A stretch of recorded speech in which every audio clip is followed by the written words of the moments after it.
نحمده ونصلي على رسوله الكريم اما بعد فاعوذ بالله من الشيطان الرجيم بسم الله الرحمن الرحيم انا نحن نزلنا الذكر وانا له لحافظون عن عثمان رضي الله تعالى عنه عن النبي صلى الله عليه وسلم قال خيركم من تعلم القرآن وعلمه رواه البخاري وفي رواية إن أفضلكم من تعلم القرآن أو علمه وفي رواية خيركم من تعلم القرآن وعلمه صدق الله العظيم وصدق رسوله النبي الكريم ونحن على ذلك لمن الشاهدين والشاكرين والحمد لله رب العالمين۔ محترم و معزز علماء کرام، حفاظ اعظام، طلباء اعظام اور دور دراز سے آنے والے مہمانان اعظام اور میرے اس گاؤں ستی کے رہنے والے باشندوں، اللہ تبارک و تعالیٰ نے ہم تمام کے رشد و ہدایت کے لیے قرآن کریم جیسی بابرکت کتاب نازل فرمائی۔ یہ کتاب تمام کتابوں سے افضل کتاب ہے، تمام کتابوں سے اعلیٰ اور ارفع کتاب ہے۔ انسان اس کتاب کی تعریف کرتے کرتے تھک جائے تو ہو سکتا ہے اس کے تعریف کی ابتدا ہو، چہ جائے کہ وہ سوچے چند کلمات قرآن کریم کے فضیلت کے متعلق بتا دے، اور میں نے قرآن کریم کی فضیلت اور تعریف بیان کی، ایک طرح کا دھوکہ ہوگا۔ اس لیے کہ قرآن کریم اللہ تبارک و تعالیٰ کی صفت حقیقی ہے، جو اللہ تبارک و تعالیٰ کی عین ذات بھی نہیں ہے اور غیر ذات بھی نہیں ہے، جس کے متعلق ہم یوں کہہ سکتے ہیں کہ قرآن مخلوق نہیں ہے، اللہ تبارک و تعالیٰ کی صفت حقیقی ہے۔ اس کے علاوہ دنیا میں جتنی چیزیں ہمیں نظر آتی ہے اور اس دنیا سے ورے آسمانوں میں ہو یا ملکوت، نظام ملکوت کے اندر اگر دیکھ لے وہاں ہو، وہ ساری کیا ساری چیزیں اپنی تمام عظمت اور رفعت کے باوجود مخلوق قرار دی جا سکتی ہے اور مخلوق ہے۔ نبی کریم صلی اللہ علیہ وسلم کے ذات بابرکت کو لے لو، شعراء نے آپ صلی اللہ علیہ وسلم کی خوب تعریف کی، مقررین نے نبی کریم صلی اللہ علیہ وسلم کے تعریف میں بہت سے کلمات کہے اور قیامت تک کہتے رہیں گے۔ قرآن کریم نے خود نبی کریم صلی اللہ علیہ وسلم کے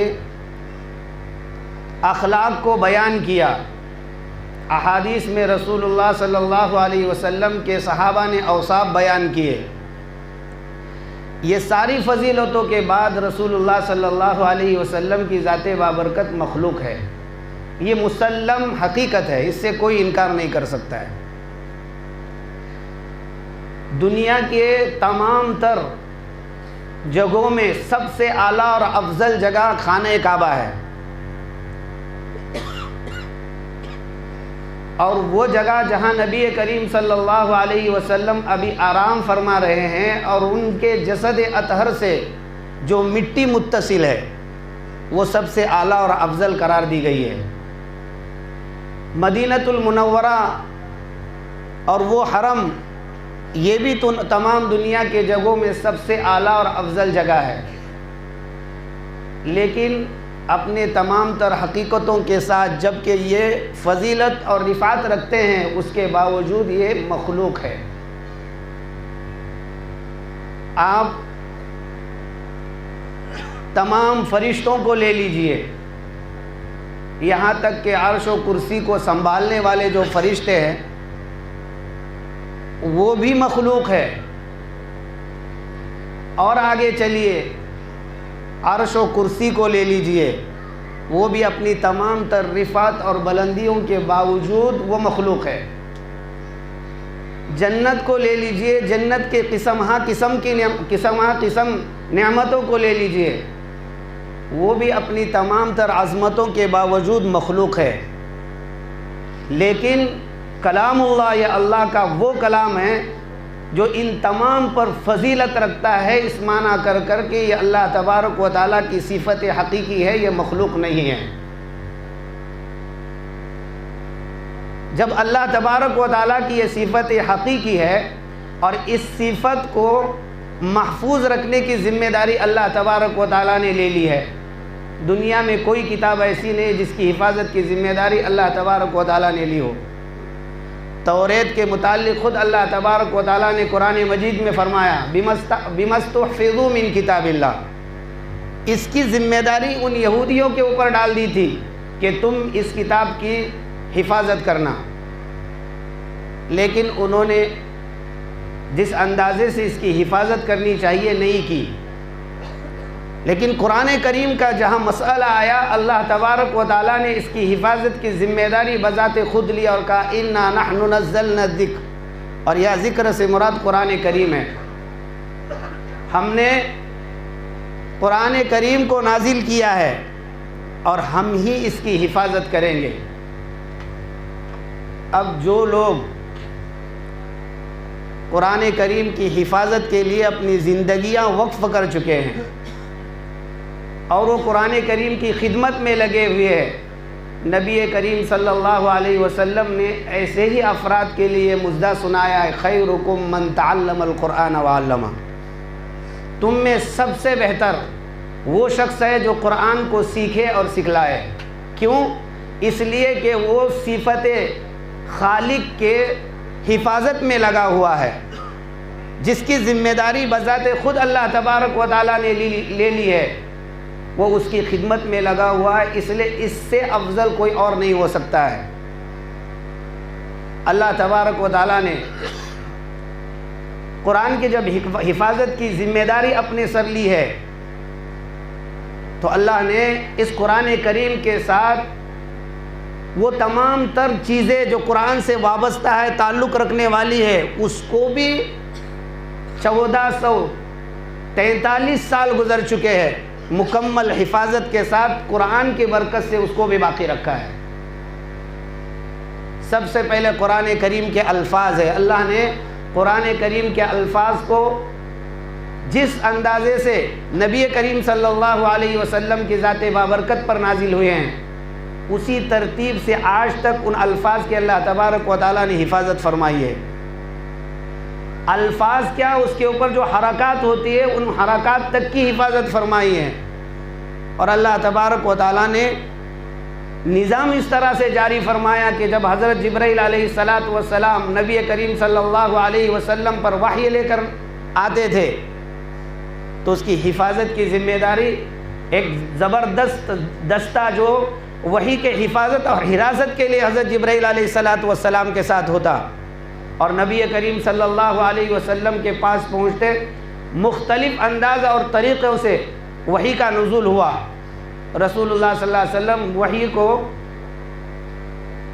یاد رکھنے کی غرض سے عجلت کیا کرتے تھے، کہیں ایسا نہ ہو کہ بھول جائے۔ اللہ تبارک و تعالیٰ نے فرمایا لا تحرک به لسانک لتعجل به، تم اپنی زبان کو حرکت مت دو تاکہ جلد سے جلد اس کو اخذ کرو، لے لو، محفوظ کر لو۔ ان علینا جمعہ و قرآنہ، قرآن کریم کو آپ کے سینے میں محفوظ کرنا اور اس کو آپ کی زبان سے پڑھوانا، ان علینا، وہ ہماری ذمہ داری ہے۔ اس لیے کہ اللہ نے ابتدا ہی سے رسول اللہ صلی اللہ علیہ وسلم کے سینے میں جس وقت یہ قرآن کریم منتقل ہو رہا ہے، اسی وقت رسول اللہ صلی اللہ علیہ وسلم کو بتلا دیا کہ اس کی حفاظت کی ذمہ داری ہماری ہے، اور صرف الفاظ کی نہیں، اس کو جمانا، اس کو آپ کے زبان سے پڑھوانا،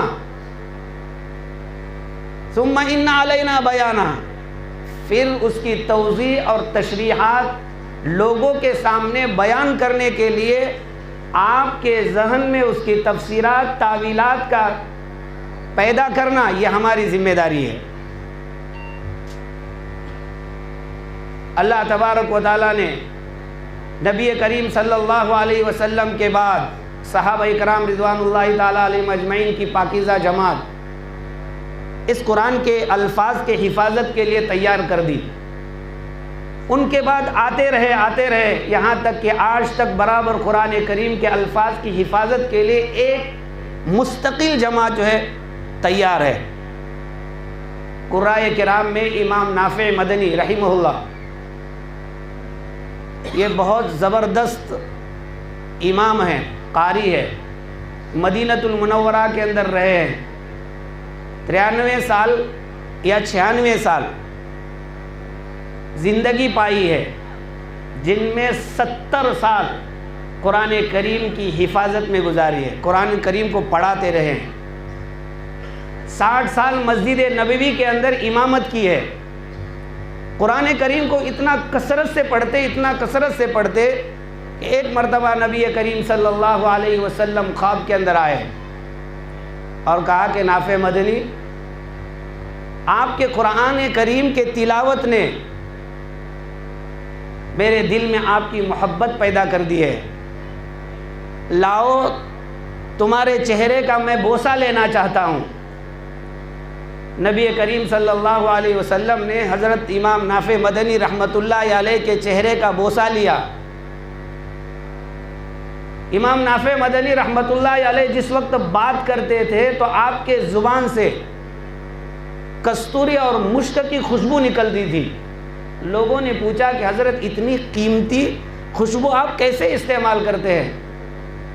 انہوں نے کہا کہ میرے پاس کوئی قیمتی خوشبو نہیں ہے، قرآن کریم کی تلاوت کے بدولت نبی کریم صلی اللہ علیہ وسلم مجھ سے خوش ہوئے، میرے چہرے کو بوسہ دیا، نبی کریم صلی اللہ علیہ وسلم کے ہونٹ مبارک جو میرے چہرے کو لگے ہیں اس کی خوشبو ہے جو آپ مشک اور عنبر کی شکل میں سونگھ رہے ہو۔ قرآن کریم جو اللہ نے کتاب دی ہے یہ بڑی عظمت والی کتاب ہے۔ ہم نے قرآن کریم کی تعریف تو کی لیکن پڑھنے کا معمول نہیں بنایا۔ اگر ہم سے پوچھا جائے کہ ہم روزانہ قرآن کریم کی کتنی تلاوت کرتی ہے تو اکثر و بیشتر تو ایسے ہوگے کہ قرآن کریم پڑھنا نہیں جانتے ہیں۔ ان میں پھر جو پڑھنا جانتے ہیں ان میں اکثر و بیشتر ایسے ہو کہ سالوں گزر چکے ہیں، نماز میں جو قرآن کریم کی آیتوں کی تلاوت کرتے اس کے علاوہ کوئی معمول نہیں ہے قرآن کریم کے پڑھنے کا۔ پھر ان میں بھی اور افراد کو چھانٹ لیا جائے تو کچھ ایسے ہوں گے جن کا معمول تو ہے لیکن پابندی نہیں ہے، اور کوئی الا ماشاء اللہ ایسا ہوگا جو پابندی سے قرآن کریم کی ایک حصے کی تلاوت کرتا ہو۔ یہ قرآن کریم سے محبت اور شغف کا حال ہے۔ حضرت امام ابو حنیفہ رحمۃ اللہ علیہ جن کے مسلک کو ہم اپناتے ہیں، فالو کرتے ہیں، رمضان المبارک کے اندر 63 قرآن کریم کو ختم کیا کرتے تھے۔ دن میں قرآن کریم ختم ہوتا، رات میں قرآن کریم ختم ہوتا، اور تراویح کے اندر 3 قرآن کریم کو ختم کرتے، ہر 10 دن میں ایک قرآن کریم۔ یہ حضرت امام ابو حنیفہ رحمۃ اللہ علیہ کا معمول تھا۔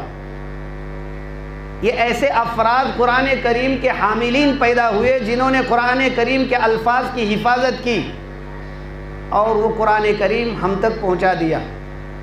انا نحن نزلنا الذکر و انا لہ لحافظون کے اس آیت کے تفسیر میں علامہ قرطبی رحمۃ اللہ علیہ نے تفسیر قرطبی میں ایک واقعہ لکھا ہے کہ یحییٰ ابن اقسم رحمہ اللہ، یہ مامون الرشید کے ذرا قریبی تھے۔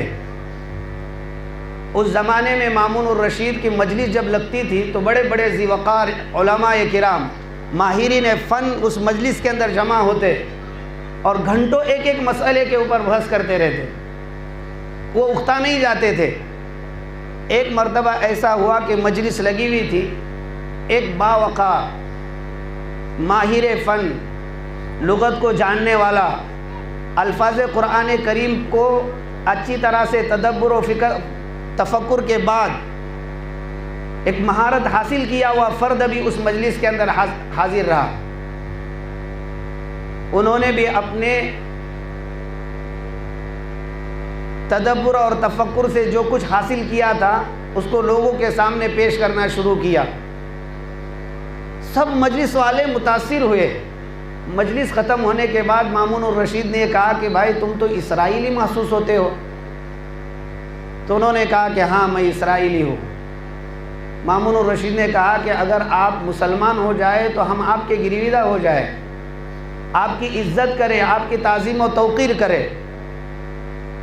تو اس بندے خدا نے یہ کہا کہ میں اپنے آبا اور اجداد کے دین کو چھوڑ نہیں سکتا ہوں.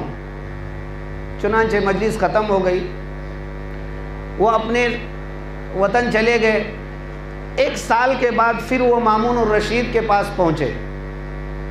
اسی طرح سے مجلس لگی ہوئی تھی اور وہ بھی حاضر ہوئے. جس مسئلے پر بحث ہو رہی تھی اس مسئلے پر بہت جوش اور خروش سے انہوں نے اپنا مقالہ پیش کیا. اس کے بعد جب مجلس ختم ہوئی تو مامون الرشید نے کہا کہ آپ کا کیا حال ہے؟ کہا کہ میں مسلمان ہو چکا ہوں. مامون الرشید نے کہا کہ کیا وجہ ہے کہ آپ مسلمان ہو گئے؟ اس اسرائیلی شخص نے یہ کہا کہ پہلی مرتبہ جب آپ کی مجلس ختم ہوئی میں یہاں سے نکل کر اپنے وطن گیا اور میں نے یہ سوچا کہ چلو تمام مذاہب کا ذرا جائزہ لوں. میں نے سب سے پہلے توریت کو اٹھایا اور آپ جانتے ہیں کہ میں اچھی تحریر والا ہوں, رسم الخط میری عمدہ ہے. میں نے توریت کے 3 نسخے تیار کیے اور ہو بہو جو توریت تھی اس میں تحریف و تبدیل کر کر ان نسخوں کو تیار کیا. اور میں وہ نسخے لے کر کنیسہ گیا اور وہاں کے جو بڑے پوپ پادری لوگ تھے ان کو میں نے وہ 3 نسخے دیے. انہوں نے 3 کو خرید لیا اور مکمل 1 سال گزرا. اس پر کوئی تبصرہ انہوں نے میرے سامنے پیش نہیں کیا. پھر میں نے انجیل اٹھائی, انجیل کو پڑھا, اس کے بھی 3 نسخے خوش خطی کے ساتھ بہترین تیار کیے اور میں نے ان کے جو بڑے لوگ ہوتے ہیں ان کے پاس اس کو پیش کیا. انہوں نے اس کو لے لیا. سال گزر گیا, اس پر کوئی تاثرات پیش نہیں کیے. پھر میں نے قرآن کریم کو لیا, قرآن کریم کو لکھا لیکن اس میں تغیر و تبدل کیا, تحریف کی اور بہترین رسم الخط میں 3 نسخے بنا کر میں ان کتب فروشوں کے پاس گیا. کسی بڑے پادری کے پاس بھی نہیں گیا. ان کے پاس جا کر یہ 3 نسخے پیش کیا. انہوں نے جب اندر کھول کر قرآن کریم کو پڑھا تو قبول نہیں کیا اور کہا کہ اس میں تو بہت تحریف و تبدیل ہے, یہ ہم نہیں لے سکتے ہیں. اسی وقت میرے دل کے اندر ایک کھٹکا پیدا ہوا کہ وہ نہ ہو یہ بس یہی وہ کتاب ہے جس کے اللہ تبارک و تعالیٰ نے ذمہ داری لی ہے اور جس کے الفاظ میں رد و بدل نہیں ہو سکتا ہے, جن میں ایسے افراد پیدا ہو کہ میرے رد و بدل کرنے کے بعد وہ اپنے پاس رکھتے تو کیا, ہاتھ میں جب لیا ہے تو پہلے ہی وقت میں انہوں نے پہچان لیا کہ اس میں تحریف ہو چکی ہے. انہوں نے قبول نہیں کیا. میں نے سمجھا کہ اس سے حق اور کوئی مذہب نہیں ہو سکتا ہے, اسلام کو قبول کر لیا. قرآن یہی وہ کتاب ہے. صحابہ کرام رضوان اللہ تعالیٰ علیہم اجمعین کے دلوں کو اس نے جلا بخشا ہے. اللہ تبارک و تعالیٰ نے اس کے الفاظ کی حفاظت کی ذمہ داری لی ہے. صحابہ کا شوق اور شغف تو کتنا تھا. ایک غزوے سے واپسی پر نبی کریم صلی اللہ علیہ وسلم آ رہے تھے. ایک جگہ پر پڑاؤ ڈال دیا.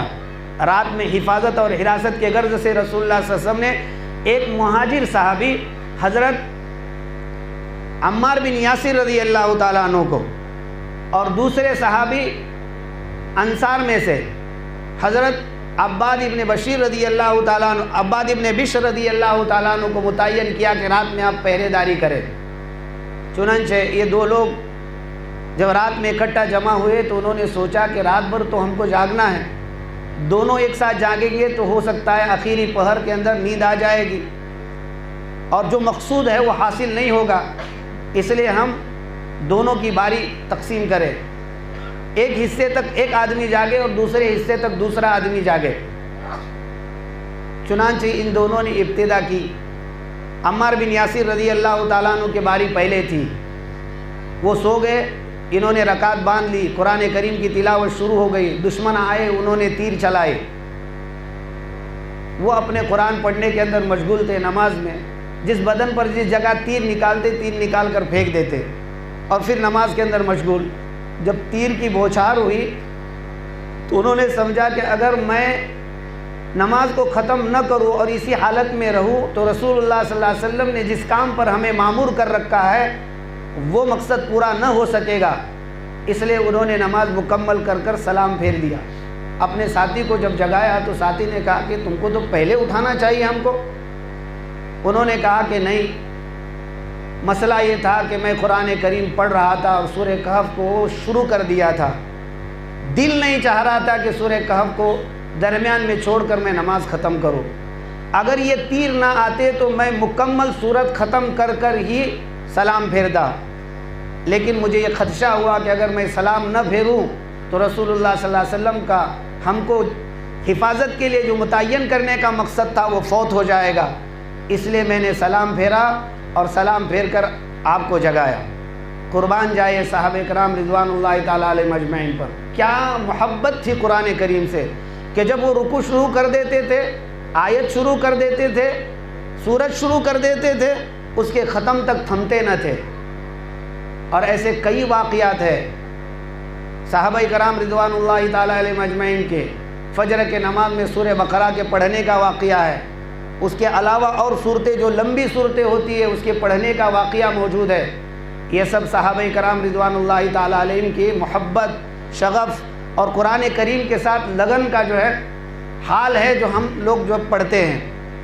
اس لیے ضرورت ہے ہم قرآن کریم کو اپنے سینے سے لگائیں۔ اللہ تبارک و تعالیٰ نے اس کے الفاظ کی حفاظت کی ذمہ داری لی۔ اتنا ہی نہیں، قرآن کریم کی حفاظت کے لیے ضروری تھا کہ اس کے معانی کی بھی حفاظت ہو، اس لیے کہ اگر معانی کی حفاظت نہ ہو تو ہو سکتا ہے کہ کسی زمانے میں کچھ لوگ ایسے بھی پیدا ہو جائے جو معانی کو، الفاظ کو تو صحیح پڑھے لیکن معانی کو بدل دے۔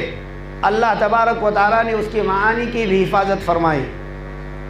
قرآن کریم کے جو معانی ہیں، قرآن کریم کا جو مفہوم ہے، نبی کریم صلی اللہ علیہ وسلم نے اپنے زبانی صحابہ کرام رضوان اللہ تعالیٰ علیہ مجمعین کو سمجھایا، اور صحابہ نے اپنے تفاسیر کے اندر ان کو محفوظ کیا، جیسے کہ تفسیر ابن عبداللہ ہے، اس کے علاوہ اور تفاسیر ہے۔ عبداللہ ابن مسعود رضی اللہ تعالیٰ عنہ ماہر فن تھے، نبی کریم صلی اللہ علیہ وسلم نے 4 صحابہ سے قرآن کریم کو حاصل کرنے کا اپنے صحابہ کو حکم دیا تھا، ان میں حضرت ابی ابن کعب رضی اللہ تعالیٰ عنہ ہیں، قرآن کریم کے ماہر حضرت ابی ابن کعب رضی اللہ تعالیٰ عنہ ہیں۔ ایک مرتبہ رسول اللہ صلی اللہ علیہ وسلم نے حضرت ابی ابن کعب رضی اللہ تعالیٰ عنہ کو اپنے پاس بلایا اور یہ کہا کہ اے ابی، اللہ تبارک و تعالیٰ نے مجھے حکم دیا ہے کہ میں قرآن کریم پڑھ کر آپ کو سناؤں۔ دیکھیے ابی ابن کعب رضی اللہ تعالیٰ عنہ کی کیا شان ہوئی۔ خالق اپنے اخص الاخص بندے کو یہ حکم دے رہے کہ تم قرآن کریم حضرت ابی ابن کعب رضی اللہ تعالیٰ عنہ کو پڑھ کر سناؤ۔ حضرت ابی ابن کعب رضی اللہ تعالیٰ عنہ نے رسول اللہ صلی اللہ علیہ وسلم سے کہا اللہ سمانی، اے اللہ کے رسول صلی اللہ علیہ وسلم، کیا اللہ تبارک و تعالیٰ نے میرا نام لے کر یہ کہا ہے کہ آپ مجھے قرآن سنائیے؟ نبی کریم صلی اللہ علیہ وسلم نے فرمایا کہ ہاں ابی، مجھے اللہ نے تمہارا نام لے کر قرآن کریم سنانے کے لیے کہا ہے۔ پھر نبی کریم صلی اللہ علیہ وسلم نے حضرت ابی ابن کعب رضی اللہ تعالیٰ عنہ کو قرآن کریم سنایا۔ اسی لیے نبی کریم صلی اللہ علیہ وسلم نے بعد میں یہ کہا کہ 4 صحابہ سے قرآن کریم کو حاصل کرو، جن میں حضرت ابی ابن کعب رضی اللہ تعالیٰ عنہ ہیں، عبداللہ ابن مسعود رضی اللہ تعالیٰ عنہ ہیں، اور اس کے علاوہ سالم مولا ابی حذیفہ رضی اللہ تعالیٰ عنہ ہیں، اور ان کے علاوہ وہ صحابی جن کو نبی کریم صلی اللہ علیہ وسلم نے مدینہ المنورہ بھیجا تھا، خاص تعلیم قرآن کریم کے غرض سے وہ صحابی ایسے 4 صحابہ کو نبی کریم صلی اللہ علیہ وسلم نے 4 صحابہ سے قرآن کریم کو اخذ کرنے کا حکم دیا ہے۔ تو معانی کو خود نبی کریم صلی اللہ علیہ وسلم نے بتلایا، مفاہیم کو خود نبی کریم صلی اللہ علیہ وسلم نے بتلایا، صحابہ نے اس کو اخذ کیا اور تابعین تک پہنچایا، اور تابعین نے اس کو اخذ کر کر ہم تک جو ہے نسلاً بعد نسل ہم تک یہ جو ہے اس کے معانی پہنچے۔ ڈاکٹر محمود احمد صاحب نے محاضرات حدیث کے اندر بتلایا ہے کہ اللہ تبارک و تعالیٰ نے حفاظت قرآن کریم کے خاطر 9 چیزوں کی حفاظت کی ہے، جب جا کر قرآن کریم کی کامل حفاظت ہوئی ہے، اس لیے کوئی حرکت بھی اس کی کبھی زندگی میں بدل نہیں سکتی ہے اور کسی موقع سے اس میں تحریف نہیں ہو سکتی ہے۔ تیسری چیز اللہ تبارک و تعالیٰ نے عملی نمونی کی بھی حفاظت فرمائی ہے۔ ایسا نہیں کہ قرآن کریم کے الفاظ اور معنی کی حفاظت کر ڈالی اور عملی نمونہ اس کو بھلا دیا، یوں نہیں ہوا ہے۔ اللہ تبارک و تعالیٰ نے حفاظت قرآن کریم کے لیے اس کی جو عملی صورت تھی اس کی بھی اللہ تعالیٰ نے حفاظت فرمائی ہے۔ اب دیکھیے قرآن کریم نے حکم دیا ہمیں وَأَقِيمُوا الصَّلَاةَ، اور تم نماز کو قائم کرو۔ اس نماز کو قائم کرنے کے عملی نمونہ ہم قرآن کریم نے نہیں بتلایا ہے کہ تم نماز کس طرح سے ادا کرو گے، کیسے نماز پڑھو گے، قرات کس فرض میں کرو گے، رکوع کس طرح سے کرو گے، سجدہ کس طرح سے کرو گے۔ قرآن کریم میں کسی جگہ آپ کو نہیں ملے گا۔ اب ظاہر سی بات ہے اگر اس کا عملی نمونہ ہمارے پاس نہ ہوتا، اور آج 1443 سال گزر چکے ہیں، آج ہمیں اقیم الصلاۃ کو اگر سمجھنا ہوتا تو کتنی دشواریاں ہو جاتی، لیکن اللہ تبارک و تعالیٰ نے قرآن کریم کی عملی صورت کو بھی محفوظ فرما لیا نبی کریم صلی اللہ علیہ وسلم کے ذریعے سے۔ اقیم الصلاۃ کا مکمل مفہوم وحی غیر مطلوع کے ذریعے سے نبی کریم صلی اللہ علیہ وسلم پر اللہ تبارک و تعالیٰ نے کھولا۔ نبی کریم صلی اللہ علیہ وسلم نے وہ اپنے صحابہ کو بتلائے کہ نماز کو اس طرح سے پڑھا جائے، تکبیر تحریمہ ہوگی، رکوع قیام ہوگا، قرات ہوگی، رکوع ہوگا، پھر یہ سنن مستحبات، یہ نبی کریم صلی اللہ علیہ وسلم نے احادیث میں بتلائے، اور اس کا ایک عملی نمونہ، عملی صورت صحابہ کے سامنے رسول اللہ صلی اللہ علیہ وسلم نے پیش کی، صحابہ کو دیکھ کر تابعین نے پیش کی۔ اسی لیے رسول اللہ صلی اللہ علیہ وسلم نے فرمایا صلو کما رأیتمونی اصلی، تم نماز پڑھو اسی طرح سے جس طرح سے میں نماز پڑھتا ہوں، اور تم نے مجھے نماز پڑھتے ہوئے دیکھا ہے اسی انداز سے نماز پڑھو۔ صحابہ کے بعد تابعین نے اس نماز کو صحابہ سے دیکھا، انہوں نے اسی شکل و صورت کے اندر نماز کو پڑھا، اسی طرح سے نسلاً بعد نسلین یہ سلسلہ چلا آتا رہا، یہاں تک کہ ہم نماز کو قائم کر رہے ہیں۔ یہ قرآن کریم کی حفاظت جو عملی صورت ہے اس کی حفاظت کا ایک طریقہ ہے جو اللہ تعالیٰ نے جاری رکھا، اور صرف نماز ہی نہیں، جتنی عبادات ہے جس نے قرآن کریم نے حکم دیا ہے اس کے عملی نمونی کی بھی اللہ تبارک و تعالیٰ نے حفاظت فرمائی ہے۔ اس میں آپ ذرہ برابر بھی کوتاہی نہیں دیکھ سکتے ہیں، کمی نہیں دیکھ سکتے ہیں۔ جو رسول اللہ صلی اللہ علیہ وسلم نے بتلائے ہر چیز کو محفوظ کیا، اور پھر رسول اللہ صلی اللہ علیہ وسلم کے اس محفوظ کردہ فرامین کو جب بعد میں آنے والوں نے پڑھا تو پھر اپنے اجتہاد کے ذریعے سے کچھ طریقے جو مستحبات ہو، سنن ہو، اس میں فرق آیا، لیکن اصل جڑ اور ڈھانچہ ہے اس میں کسی طرح کا کسی کے نزدیک کوئی فرق نہیں ہے، فرائض میں کسی کے نزدیک فرق نہیں ہے۔ یہ وہ عملی نمونہ تھا جو رسول اللہ صلی اللہ علیہ وسلم سے صحابہ نے سنا، اور پھر صحابہ نے تابعین کو بتلایا، اور تابعین نے وہی سلسلہ اپنے بعد والوں کو بتلایا، یہاں تک کہ وہ سلسلہ ہم تک چلا آیا، اور اس عملی صورت کی حفاظت اللہ تبارک و تعالیٰ نے کروائی تاکہ قرآن کریم کی اصل حفاظت اور اس کی جو اس کے ہیئت کے ساتھ جو حفاظت کی ذمہ داری ہے وہ پوری ہو جائے۔ پھر اتنا ہی نہیں، جس ماحول جس حالات کے اندر قرآن کریم کا نزول ہوا ہے، چوتھی چیز، جس ماحول کے اندر قرآن کریم کا نزول ہوا ہے اس ماحول کو بھی اللہ نے محفوظ کروا دیا۔ قرآن کریم جس وقت نازل ہو رہا تھا اس وقت کون سا ایسا واقعہ پیش آیا کہ جس واقعے کے تحت یہ آیت نازل ہوئی؟ اسی طرح سے ماحول کیا تھا کہ یہ آیت نازل ہوئی، جس کو ہم شان نزول سے تعبیر کرتے ہیں۔ اللہ تبارک و تعالیٰ نے صحابہ کے ذریعے شان نزول اور واقعات کو محفوظ کیا، اور انہی واقعات کے سبب آیتوں کو سمجھنا ہمارے لیے اتنا آسان ہوا کہ ہم آیت کے حقیقت کو اچھی طرح سمجھ سکتے ہیں۔ اگر یہ واقعات، یہ ماحول اور یہ وہ تمام تر حالات محفوظ نہ ہوتے، ہم قرآن کریم کے مفہوم کو سمجھ نہ سکتے اور قرآن کریم کی مکمل حفاظت ہو نہ پاتی۔ اللہ تبارک و تعالیٰ نے ان واقعات، ان حالات کی بھی حفاظت کی تاکہ قرآن کریم کو ہم سمجھ سکیں۔ پھر جس زبان میں اللہ تبارک و تعالیٰ نے قرآن کریم کو نازل فرمایا ہے، عربی زبان، اللہ تبارک و تعالیٰ نے اس عربی زبان کی بھی حفاظت فرمائی۔ دنیا کی جتنی بولیاں ہیں، جتنی زبانیں ہیں، 100 سال تک اپنی اصلی حالت پر باقی رہ سکتی ہے۔ جب 1 صدی مکمل ہو جاتی ہے تو اس میں دیگر اور الفاظ درآمد ہوتے ہیں، جس کے سبب سے وہ بولی بدل جاتی ہے۔ آپ دیکھیے آپ کی اردو زبان، اس میں فارسی بھی درآمد ہوئی، کچھ مراٹھی کے الفاظ بھی درآمد ہوئے، کچھ وہ انگریزی زبان کے الفاظ ہیں وہ بھی درآمد ہوئے، اور یہ جو اب اردو زبان جو ہے اپنی اصلی حالت پر باقی نہیں رہی، اور عربی کے الفاظ تو قدم قدم پر آپ کو اس میں زبان میں ملے گے۔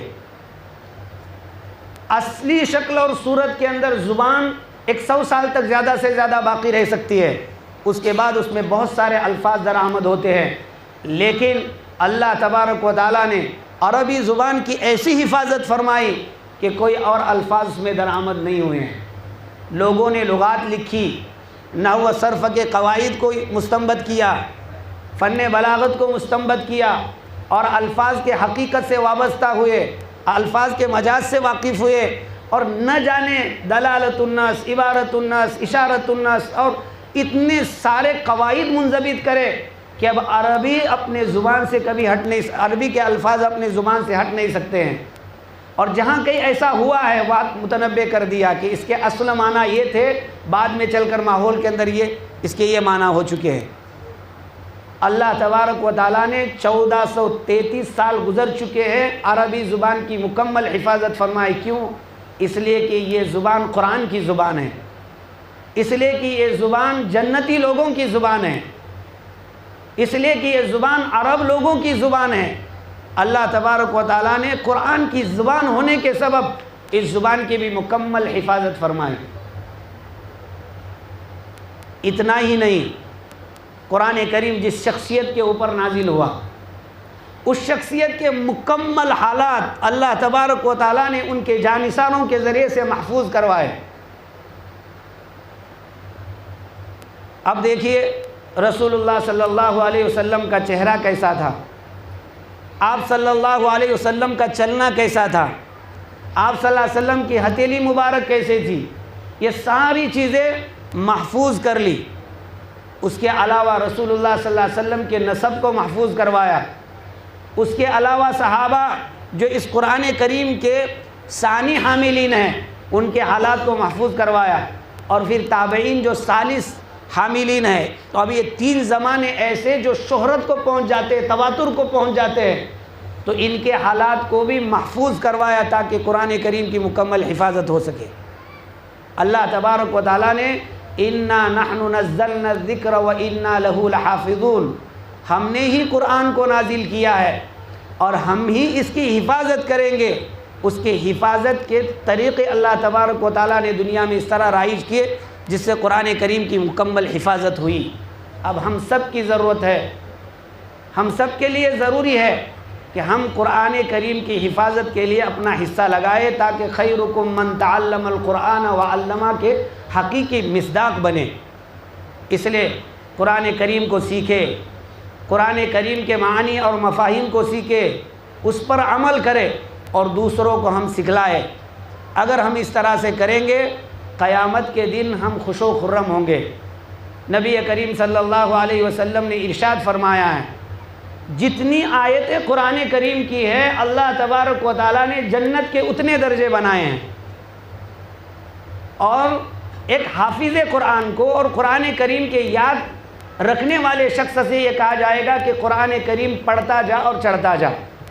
اب جو جتنا پڑھے گا اس کے لیے اتنے درجے مقدر ہوں گے. کوئی تو ایسا بھی ہوگا جو مکمل قرآن کریم پڑھے گا اور سب سے اعلیٰ اور عرفہ درجے کے اندر وہ داخل ہو جائے گا. اسی لیے نبی کریم صلی اللہ علیہ وسلم نے فرمایا حاملین قرآن اور نبی کے درمیان میں صرف ایک درجے کا فاصلہ ہے بس، اور وہ نبوت والا درجہ ہے.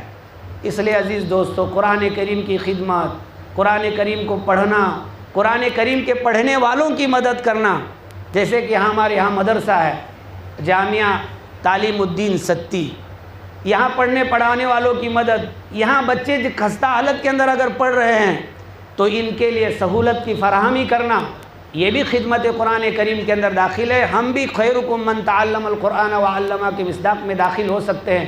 اگر حقیقی مصداق نہ بھی بن سکے تو ان کے تعاون کے مصداق تو ضرور بنیں گے.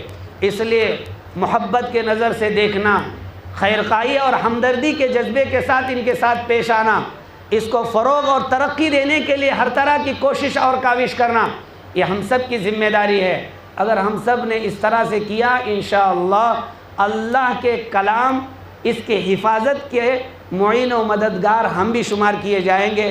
اللہ تبارک و تعالی مجھے اور آپ کو قرآن کریم کی حفاظت کی جو ذمہ داری اللہ نے اپنے ذمے لی ہے، اس کے تعاون اور مدد کا کچھ حصہ ہمیں بھی عطا فرمائیں. وآخر دعوانا ان الحمدللہ رب العالمین.